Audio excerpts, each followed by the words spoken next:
بسم اللہ الرحمن الرحیم۔ السلام علیکم۔ ترکی کا صوبہ نوشہر اپنے آثار قدیمہ کی وجہ سے مشہور ہے۔ اسی صوبے میں ترک دارالحکومت استنبول سے تقریباً 750 کلومیٹر جنوب مشرق میں ایک شہر واقع ہے جو ڈیرنیکیو انڈر گراؤنڈ سٹی کے نام سے جانا جاتا ہے۔ یہ شہر ضلع ڈرنیکیو میں واقع ہے۔ یہ شہر طویل عرصہ سے ایک راز تھا۔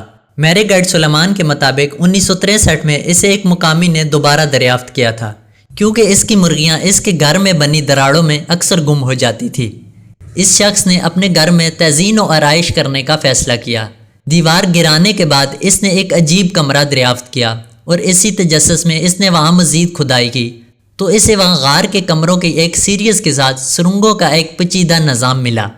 اس وقت اسے کم ہی معلوم تھا لیکن اس نے قدیم زیر زمین شہر ڈیرنیکیو کو دریافت کر لیا تھا جو کسی دور میں 20,000 سے زائد لوگوں کا گھر اور ان کے مویشیوں کی رہنے کی جگہ تھا۔ یہ کیپاڈوشیا کے خطے میں 1000 میٹر اونچا سطح مرتفع اناتولیا کا علاقہ ہے۔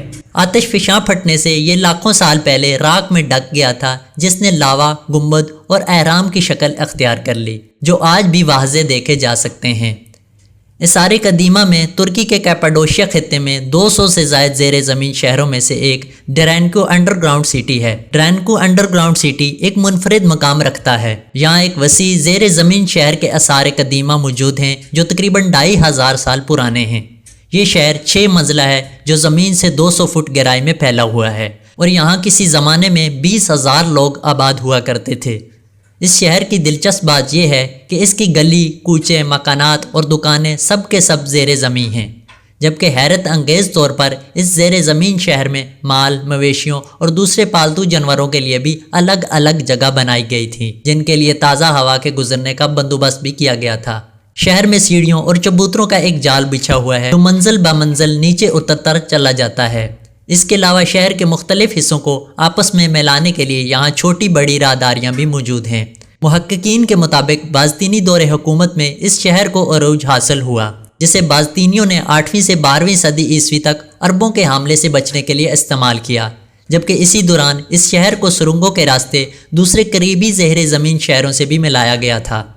محققین کا کہنا ہے کہ بعد میں عیسائیوں نے منگول حاملہ آوروں اور دوسری جنگوں سے بچنے کے لیے اسی شہر میں پناہ لی تھی۔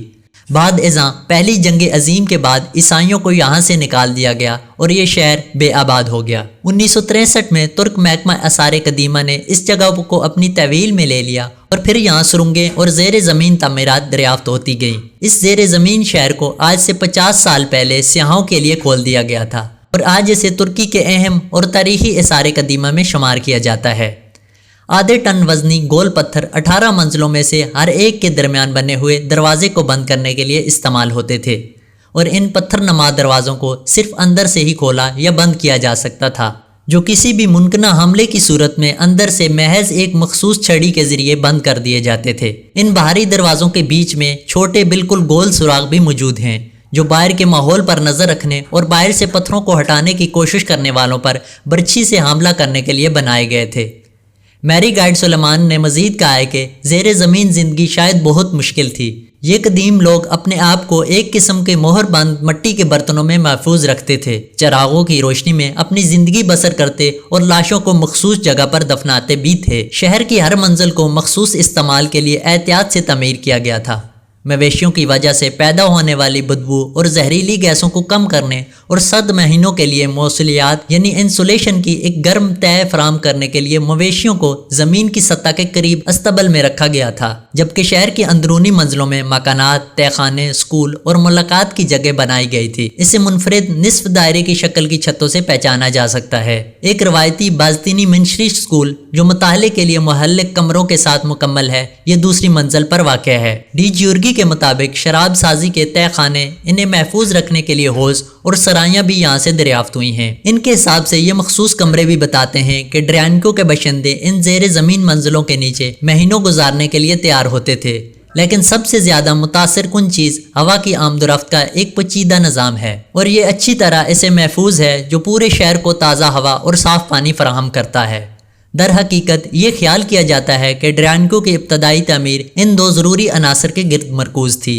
50 سے زائد ہوا کی آمد و رفت کے سراغ جو شہر کے بہت سے مکانات اور دلانوں کے درمیان قدرتی ہوا کا باہو بناتے ہوئے پورے شہر میں پھیلائے گئے تھے تاکہ ان کی ہوا کی فراہمی پر ممکنہ طور پر کسی بھی حملے سے لوگوں کو بچایا جا سکے۔ پانی کے حصول کے لیے زیر زمین شہر میں 55 میٹر سے بھی گہرا کنواں موجود ہے جسے باہر کے حملے کی صورت میں استعمال میں لایا جاتا تھا۔ اگرچہ ڈرینکو کی تعمیر ان لوگوں کی واقعی بہت زیادہ ذہانت کا ثبوت دیتی ہے، لیکن کاپاڈوشیا میں یہ واحد زیر زمین شہر نہیں ہے۔ 445 مربع کلومیٹر پر یہ 200 میں سے محض ایک بڑا شہر ہے اور اناتولیا کے میدانوں کے نیچے زیر زمین شہروں میں سے ایک شہر ہے۔ ان چھوٹے شہروں میں سے 40 سے زائد سطح کے نیچے 3 یا اس سے زائد منزلوں پر مشتمل ہیں۔ بہت سے قدیم لوگ احتیاط سے کھودی گئی ان سرنگوں کے ذریعے ڈرینکو سے رابطے میں رہتے تھے۔ کچھ سرنگیں 9 کلومیٹر دور تک پھیلی ہوئی ہیں۔ اگر یہاں پہلی منزل پر فوری واپسی ضروری ہو تو یہ سبھی ہنگامی فرار کے راستوں سے لیس ہیں، لیکن پاڈوکیا کے زیر زمین راز ابھی تک مکمل طور پر کھودے نہیں جا سکے۔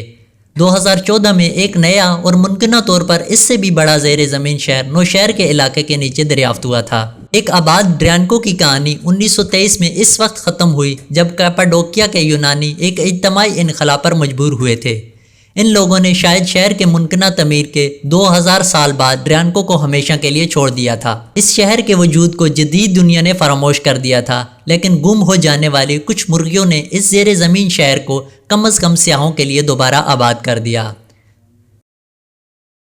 ویڈیو پسند آنے کی صورت میں ہمارے YouTube چینل کو سبسکرائب کر کے ساتھ دیے گئے بیل آئیکن کو بھی پریس کر دیں تاکہ ہماری ہر نئے آنے والی معلوماتی ویڈیو کا نوٹیفیکیشن آپ کو مل سکے۔ شکریہ۔ السلام علیکم۔ اللہ حافظ۔